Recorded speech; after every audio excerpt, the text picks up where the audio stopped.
Barakatah Yahweh, Barakatah Yahweh Shah, Barakatah Yahweh, Barakatah Yahweh Shah. All praises to Yahweh, Bahashem Yahweh Shah, Bahashem Rekakadash. Yahweh being the name of the Heavenly Father, Yahweh Shah being the name of His only begotten Son, who they ignorantly call Jesus Christ.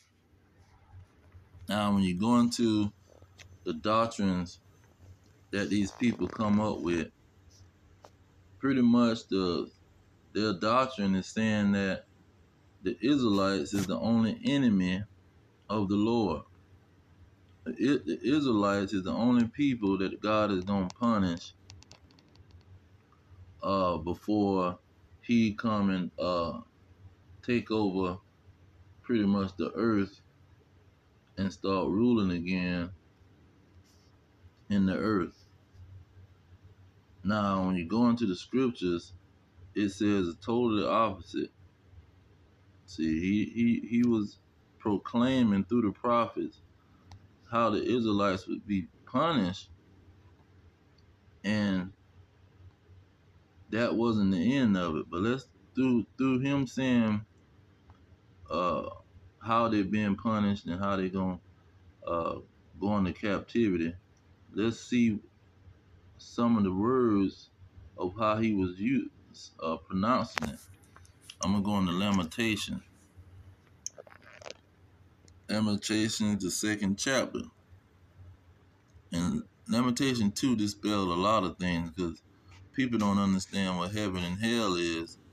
And verse 1, it breaks down a different understanding that the normal Christian and Bible reader get from the scriptures. It says, "How have the Lord covered the daughter of Zion with a cloud in His anger, and cast down from heaven unto the earth the beauty of Israel, and remember not His footstool in the day of His anger." And so this cast down to earth from heaven, this is a condition that the Lord is talking about in the scriptures. That's why in Isaiah 14 and 12, it talks about Lucifer being cast down from heaven. It's not talking about a literal heaven. It's about a condition. See, he was angry with the nations, and he was pretty much ruling over the nation in his anger. He had a rulership over them. This is what he was talking about, how he was going to get cast down from his rulership. Not he was in heaven with God and he coming down to the earth. That's not what it's talking about. See, the daughter of Zion was not in heaven with God, and then he got angry and cast them down to the earth. No, they was on the earth and they was in their land. But he's talking about he's going to kick them out of their land. Verse 2, it say, "The Lord have swallowed up all the inhabitations of Jacob, and have not pitied." See, this is what he's talking about, man. Say, "He have thrown down in his wrath the strongholds of the daughter of Judah. He have brought them down to the ground." This is what he means when he's saying you going to be cast to the earth from heaven. But the point I was getting to is in verse 5. It says, "The Lord was as an enemy." The Lord was as an enemy. See, when you are in your enemy's land and the Lord put you there, I mean, you are enemy of the Lord at that time. He's treating you like an enemy. And so the Christian church is pretty much saying that he only gonna deal with the Israelites. He only got angry with the Israelites. He only gonna deal with the Israelites as an enemy. And when you go into Luke real quick, Luke chapter 21, 24, 22, it was saying it say, for these be the days of vengeance, that all things which are written may be fulfilled. So Yahushua was telling them that these are the days that the Lord is going to get vengeance upon the nation of Israel.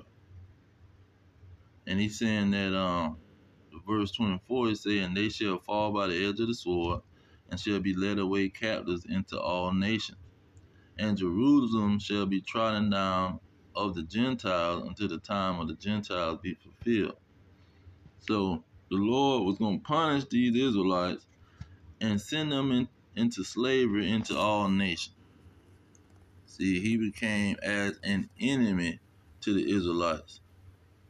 But they saying that this is what the Lord is going to only do to the Israelites.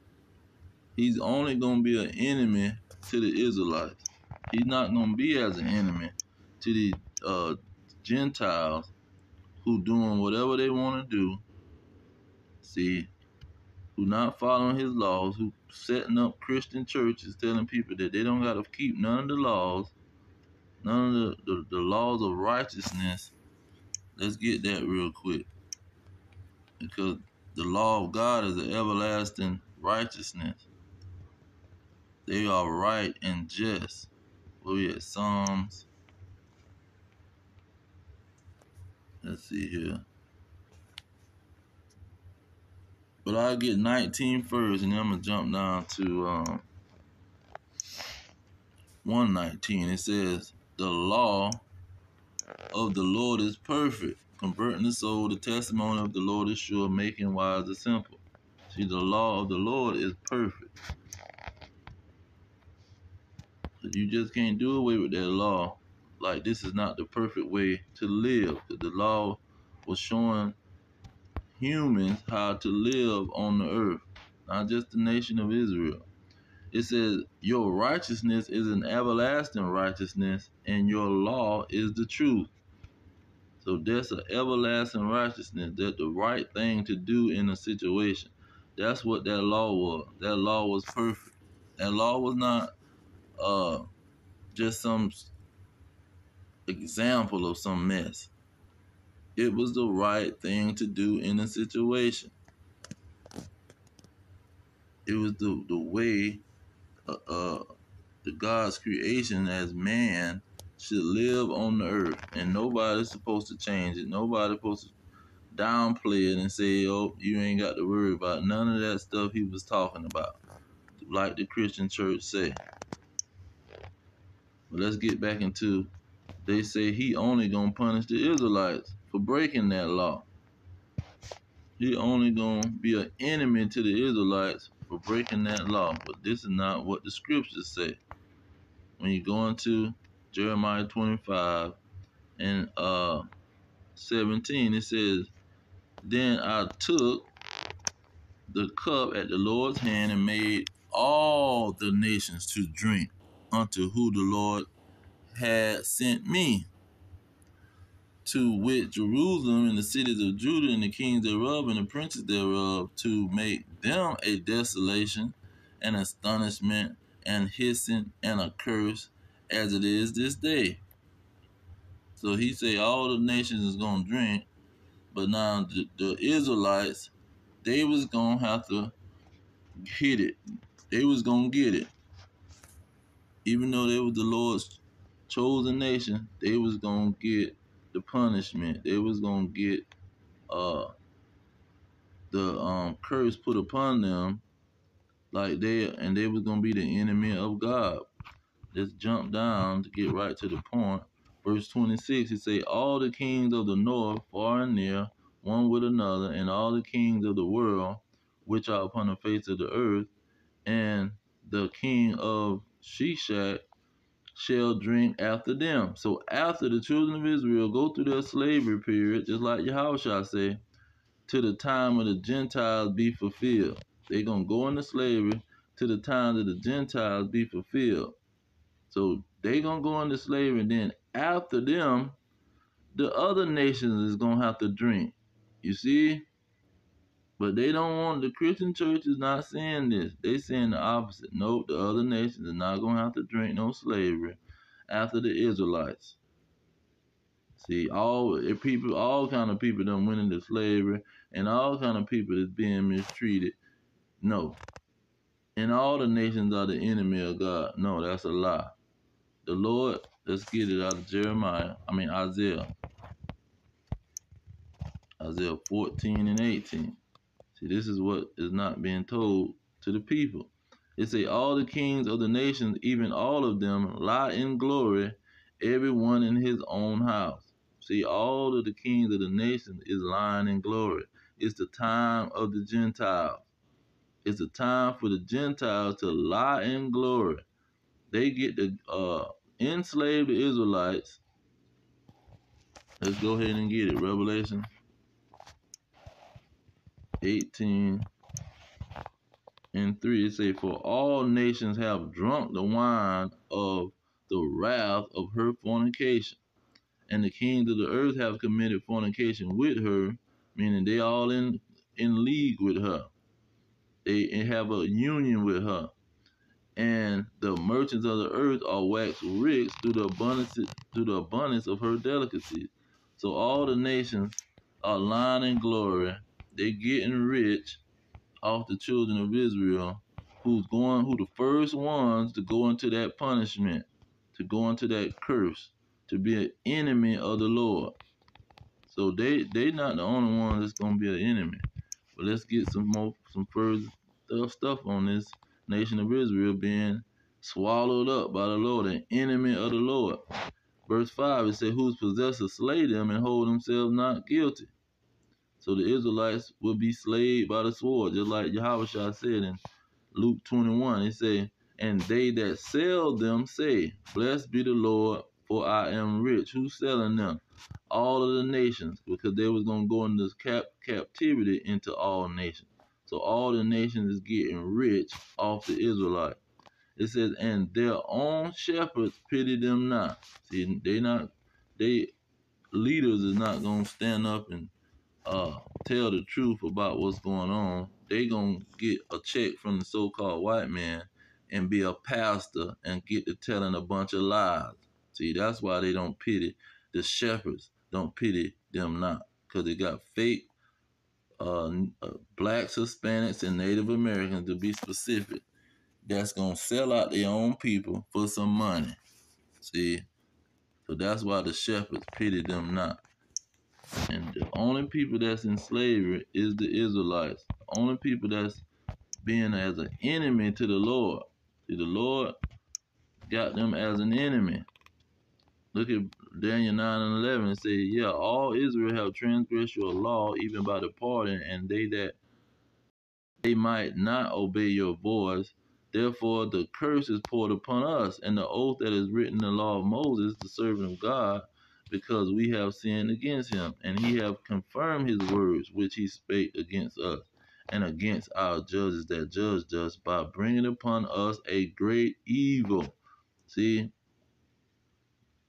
for under the whole heaven have not been done as have been done upon Jerusalem. See, these other nations been lying in glory.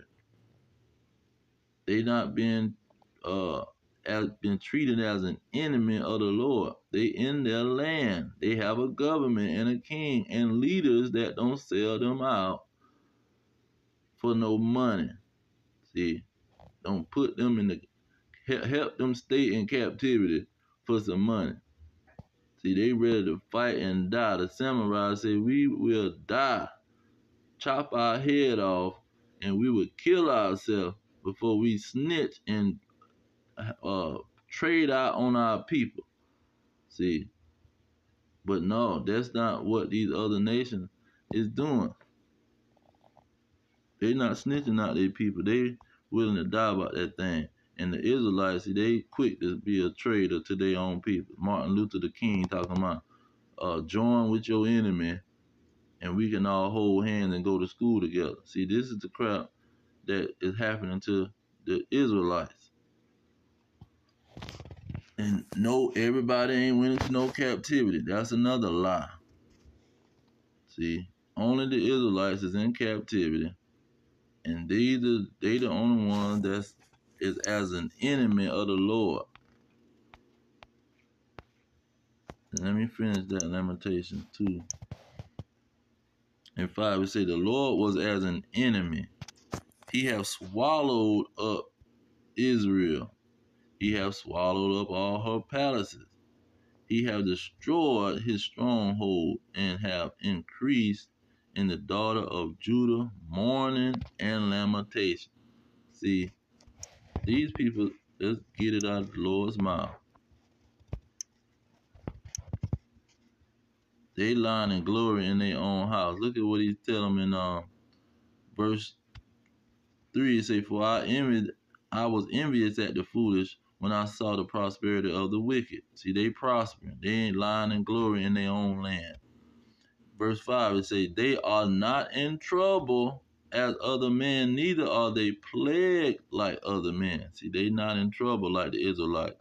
They not plagued like the Israelites. Verse 12, it say, behold, these are the ungodly who prosper in the world. They increase in riches, because they all getting rich off the Israelites. See, right along with Babylon the Great, America, they come over here and they get rich and send their money back to their country. They come over here and sell all their products and send their money back to their country, man. And they in their land lying in glory. They're not being treated as an enemy of God. But the Christian church say, no, everybody is being treated the same by God. So God love everybody. No, that's a lie. Everybody got to go through that punishment, and they got to drink that cup of slavery, just like the Israelites is drinking right now. And afterwards, as Jeremiah say, afterwards they gonna have to drink the cup, not before and not at the same time. So I'm gonna leave it there. All praises to Yahweh, Ba'ashem Yahweh Shai, Ba'ashem Kakadash. Double honors to the elders pushing the truth. Peace to the elect worldwide, the blacks and Hispanics, Native Americans, descendants of slaves, scattered around the globe on slave ships and through many captivities. Our kingdom is at hand. Shalom.